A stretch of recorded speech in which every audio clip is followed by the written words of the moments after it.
कभी कभी अपराधी इतने शातिर तरीके से अपने काम को अंजाम देता है कि पुलिस को भी चकमा देने में कामयाब हो जाता है और उसे पूरा यकीन होता है कि अब शायद हम कभी पकड़े नहीं जाएंगे। पर शायद वो भूल जाता है कि ऊपर वाले के घर में देर होती है, अंधेर नहीं।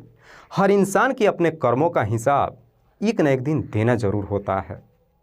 दरअसल आज की कहानी में एक व्यक्ति की बड़े ही शातिर तरीके से हत्या तो कर दी जाती है। लगभग 20 दिन का समय भी गुजर जाता है, पर आखिरकार 20 दिनों बाद जब वो डेड बॉडी पुलिस को बरामद होती है तो पुलिस मात्र 24 घंटों के अंदर ही अपराधियों को धर दबोचती है। और पुलिस जब इस केस का खुलासा करती है तो उसके बाद से एक दो नहीं बल्कि कई लोगों को गिरफ्तार करके लाती है। वाकई में दोस्तों, आज की जो कहानी है ये आपको भी हैरान कर देने वाली है। नमस्कार, आदाब, मैं हसमुद्दीन और आप देख रहे हैं सफ़र क्राइम तक। दोस्तों, आज की जो सच्ची घटना मैं आपको सुनाने वाला हूं, दरअसल ये घटना है हरियाणा प्रदेश के फरीदाबाद शहर की। बात कर रहा हूं मैं 28 जनवरी 2021 की सुबह सुबह। दरअसल फरीदाबाद के डबुआ कॉलोनी थाने में एक व्यक्ति फ़ोन करता है और पुलिस वालों से कहता है कि साहब, बगल के जो नहर है, नहर किनारे एक व्यक्ति की डेड बॉडी पड़ी है जिसमें से काफ़ी दुर्गंध आ रही है। पुलिस को जैसे ही सूचना मिलती है, पुलिस जब अपनी टीम के साथ घटनास्थल पर पहुंचती है और जब डेड बॉडी को नाले से बाहर निकालती है तो मालूम चलता है कि मरने वाले व्यक्ति की उम्र लगभग 30 से 35 साल के आसपास थी। दरअसल उसकी डेड बॉडी से इतनी काफ़ी दुर्गंध आ रही थी जिसे देख के साफ ही अंदाज़ा लगाया जा रहा था कि उसकी हत्या कई दिनों पहले की गई होगी। हालांकि पुलिस जब उस डेड बॉडी के बारे में वहां पे मौजूद लोगों से पूछताछ करती है तो कोई भी व्यक्ति उस डेड बॉडी की शिनाख्त भी नहीं कर पाता है, क्योंकि डेड बॉडी काफ़ी मात्रा में गल चुकी थी और उसका चेहरा भी कुछ साफ दिखाई नहीं दे रहा था। इसलिए पुलिस डेड बॉडी को अपने कब्जे में लेकर पोस्टमार्टम के लिए भेज देती है और अज्ञात के खिलाफ में हत्या का मुकदमा दर्ज करके इस केस की जाँच पड़ताल शुरू कर देती है। लेकिन इस केस में पुलिस के लिए सबसे बड़ा चैलेंज ये होता है कि जब तक उस मरने वाले व्यक्ति की शिनाख्त नहीं हो जाती तब तक पुलिस इस केस में एक कदम आगे नहीं बढ़ने वाली थी। इसीलिए पुलिस अब इस केस की जांच पड़ताल करने के लिए एक टीम का गठन करती है और फिर एरिया के तमाम जगहों पर जाकर के पूछताछ करती है कि क्या कोई ऐसा व्यक्ति है जो कई दिनों से अपने घर से लापता है और अभी तक अपने घर वापस ना आया हो। हालांकि पुलिस जब इस तरह की जांच पड़ताल करती है तो पुलिस को मालूम चलता है कि दरअसल सैनिक कॉलोनी का रहने वाला एक व्यक्ति है जिसका नाम है दिनेश धवन, जो पिछले 20 दिनों से लापता है। पुलिस को जब इस तरह की जानकारी मिलती है, पुलिस जब दिनेश के घर पे जाती है तो वहाँ पे पुलिस की मुलाकात दिनेश की पत्नी अन्नू से होती है। अन्नू जिसकी उम्र लगभग 28 साल के आसपास है। हालांकि पुलिस जब अन्नू से उसके पति दिनेश के बारे में पूछताछ करती है तो अन्नू पुलिस वालों को जवाब देते हुए कहती है कि शायद आप लोगों को किसी ने गलत मैसेज दिया है। मेरा पति तो झारखंड प्रदेश में रह करके नौकरी कर रहा है और मेरी उनसे बातचीत भी हो रही है। हालांकि पुलिस उस डेड बॉडी का फ़ोटो अन्नू को दिखाती भी है, लेकिन अन्नू पुलिस वालों से कहते हैं कि साहब, मैं इसे नहीं जानती हूँ। पुलिस अन्नू से थोड़ी बहुत और पूछताछ करती है, उसके बाद से थाने में वापस आ जाती है। जो पुलिस को डेड बॉडी बरामद हुई थी उसकी कई एंगल से फ़ोटो खींच करके सोशल मीडिया पे तो अपलोड करती है, साथ ही साथ एरिया के जितने भी चौक चौराहे होते हैं उन जगहों पे पोस्टर भी चिपकवा देती है। और जैसे ही 24 घंटे का समय गुजरता है, आखिरकार अगले दिन 29 जनवरी को एक महिला थाने में पहुँचती है और पुलिस वालों से कहती है कि साहब, मेरा नाम दीपा है। दरअसल आप लोगों को जो डेड बॉडी मिली है मैं उसे एक बार देखना चाहती हूँ। पुलिस जब दीपा को लेकर के मोर्चरी में जाती है और जब उस डेड बॉडी को दिखाती है तो देखने के बाद दीपा जोर जोर से रोने लगती है और रोते हुए पुलिस वालों से कहती है कि साहब, ये कोई और नहीं बल्कि मेरा भाई है जिसका नाम है दिनेश धवन। दरअसल ये दिनेश कोई और नहीं बल्कि अनु का ही पति था। हालांकि दीपा जब उस डेड बॉडी की शिनाख्त करती है, पुलिस दीपा से कहती है कि शायद तुम्हें पहचानने में कोई गलतफहमी हो रही है, क्योंकि हम दिनेश के घर पे गए थे, फ़ोटो दिखा करके उसकी पत्नी अनु से पूछताछ भी किए थे, लेकिन अनु बता रही थी कि तुम्हारे भैया झारखंड प्रदेश में रह करके नौकरी कर रहे हैं। लेकिन दीपा इस बात को मानने के लिए तैयार ही नहीं होती है और पुलिस वालों को जवाब देते हुए कहती है कि साहब, मेरी भाभी झूठ बोल रही है। अगर आप लोग को यकीन नहीं है तो मेरे भैया के कुछ दोस्त हैं, उन्हें आप लोग बुला कर के ये डेड बॉडी दिखाइए, तब आप लोग को तसल्ली जरूर हो जाएगी। दीपा जब इतने दावे के साथ कहती है, उसके बाद से पुलिस दीपा की बात मानती ही नहीं है, बल्कि उसके भाई दिनेश के कुछ दोस्तों को मोर्चरी में बुलाती है और जब उस डेड बॉडी को दिखाती है तो देखने के बाद दिनेश के भी सारे दोस्त पुलिस को एक ही जवाब देते हैं कि साहब ये कोई और नहीं बल्कि हमारा दोस्त दिनेश है। आखिरकार दिनेश की डेड बॉडी की शिनाख्त हो जाती है। लेकिन सवाल ये था कि जब मरने वाला व्यक्ति दिनेश था तो फिर दिनेश की पत्नी अनु पुलिस से झूठ क्यों बोल रही थी कि उसका पति झारखंड प्रदेश में रहकर नौकरी कर रहा है और उनसे मेरी बातचीत भी हो रही है। दरअसल अब पुलिस को कहीं ना कहीं ये शक हो जाता है कि दिनेश की हत्या करने वाली कहीं उसकी पत्नी अनु ही तो नहीं है। पुलिस को जब अनु के ऊपर शक हो जाती है, उसके बाद से पुलिस अब अनु को थाने में बुलाती है और जब अनु से उसके पति के बारे में पूछताछ करती है तो इस बार भी अनु पुलिस को वही जवाब देती है जो इससे पहले पुलिस को दे चुकी थी।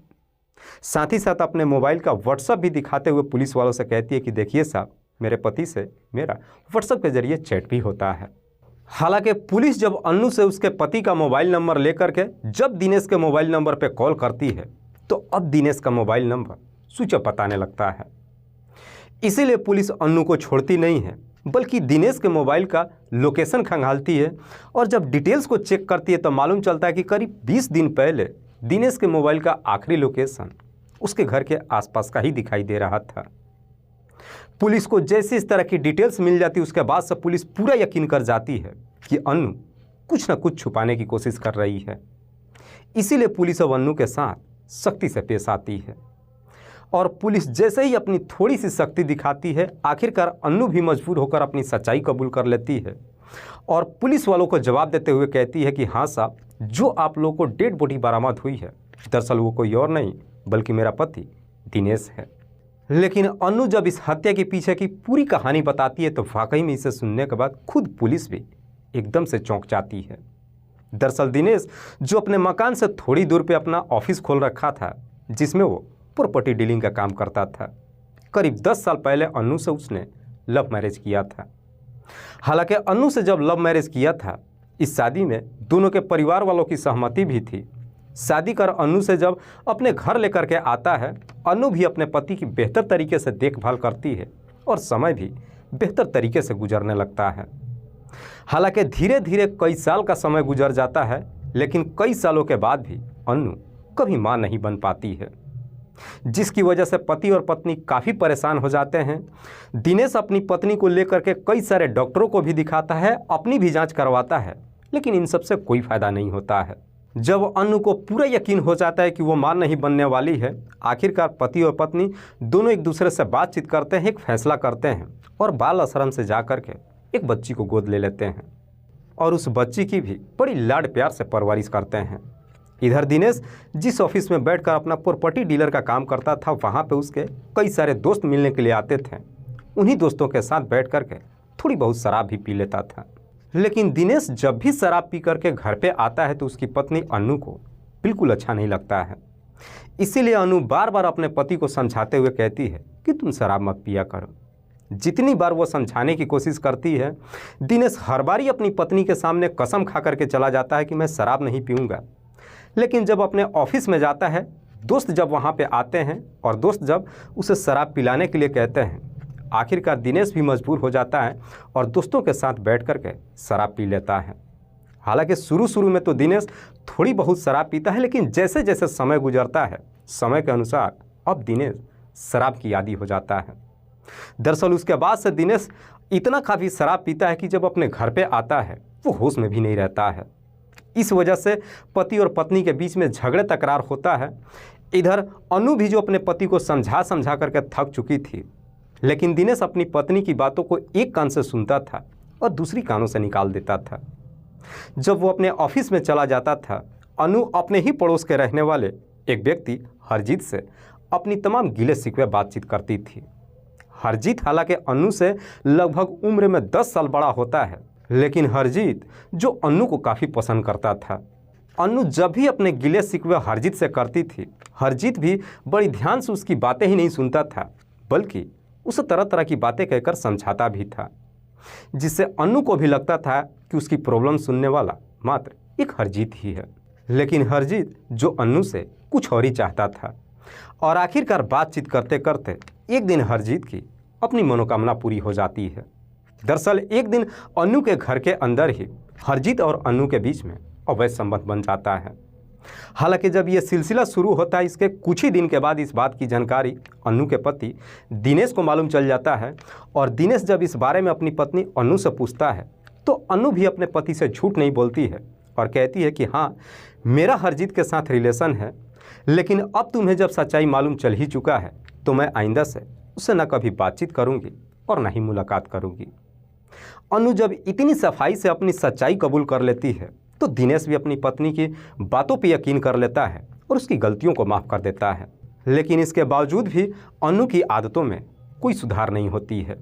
दरअसल उसके बाद से अन्नू अब अपने पति से छुप छुपा करके हरजीत से कभी कभार मुलाकात कर ही लेती है। इधर दिनेश का ही एक दोस्त है जिसका नाम है नितिन पांडे, जो बल्लभगढ़ के एक केमिकल फैक्ट्री में नौकरी करता था। हालांकि नितिन जो दिनेश से उम्र में लगभग 12 साल छोटा था, लेकिन बावजूद इसके दिनेश और नितिन में खूब पटती थी और एक साथ ही बैठकर शराब पीते थे। शाम के वक्त जब भी दिनेश काफ़ी नशे में चूर हो जाता था तो नितिन ही उसे लेकर के उसके घर पे पहुंचाता था और नितिन जब भी दिनेश के घर पे जाता था उसकी पत्नी अन्नू को भाभी कहकर के ही बुलाता था। चूँकि अन्नू और नितिन के बीच में देवर भाभी का रिश्ता होता है, इसीलिए जब भी नितिन दिनेश को उसके घर पे छोड़ने के लिए जाता है तो इसी रिश्ते की वजह से अन्नू से कभी कभी वो हंसी मजाक भी कर लेता है और हंसी मजाक करते करते अन्नू और नितिन दोनों एक दूसरे के कब करीब आ जाते हैं दोनों को ही नहीं मालूम चलता है। दरअसल अन्नू और नितिन के बीच सच्चा वाला प्यार हो जाता है। दोनों एक दूसरे के इतने करीब आ जाते हैं कि शादी तक करने का फैसला भी कर लेते हैं। पर सवाल ये था कि दिनेश के रहते हुए ये दोनों शादी कैसे कर सकते थे। इसीलिए एक दिन अन्नू खुद नितिन से कहती है कि तुम मेरे पति को हमेशा के लिए इस दुनिया से हटा दो, उसके बाद से हम दोनों शादी कर लेते हैं। अन्नू जब अपने ही पति को इस दुनिया से हटाने के लिए नितिन से कहती है, नितिन भी उसका ये काम करने के लिए तैयार हो जाता है। उसके बाद से अन्नू और नितिन दोनों मिलकर के एक प्लान बनाते हैं। इधर नितिन अपने इस प्लान में 2 दोस्तों को भी शामिल कर लेता है, जिसमें से एक का नाम है विष्णु और दूसरे का नाम है विनीत।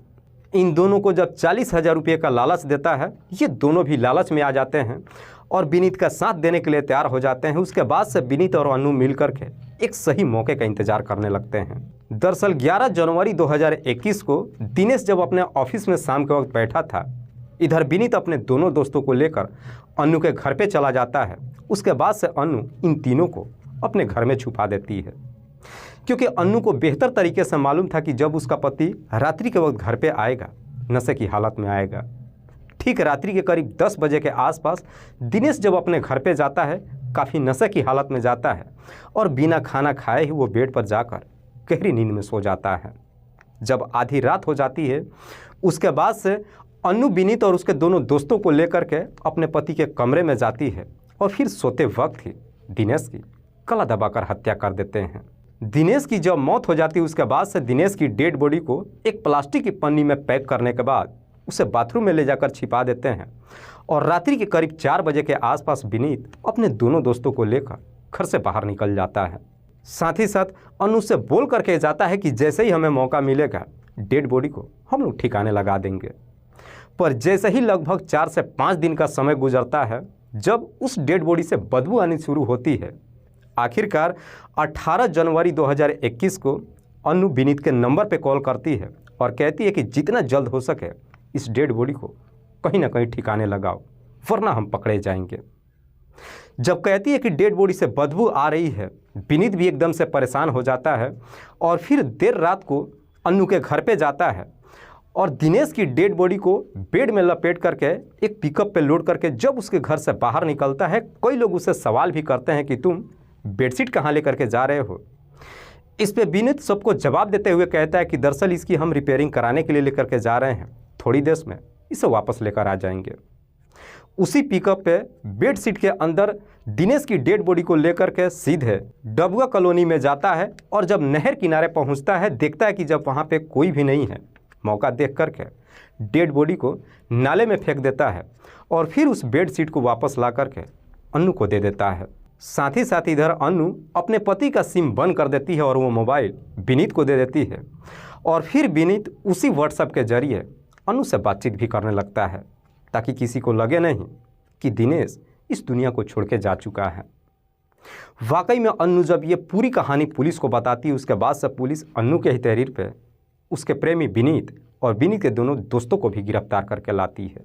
पुलिस जब इन सारे आरोपियों को गिरफ्तार कर लेती है उसके बाद से इन सबको अदालत में पेश करती है, जहां से इन सबको जेल भेज दिया जाता है। दोस्तों, इस पूरी घटना के बारे में आप क्या सोचते हैं? आप अपनी राय हमें कमेंट बॉक्स में ज़रूर दीजिएगा। कल फिर मिलते हैं एक और नई सच्ची घटना के साथ। तब तक के लिए जय हिंद, जय भारत।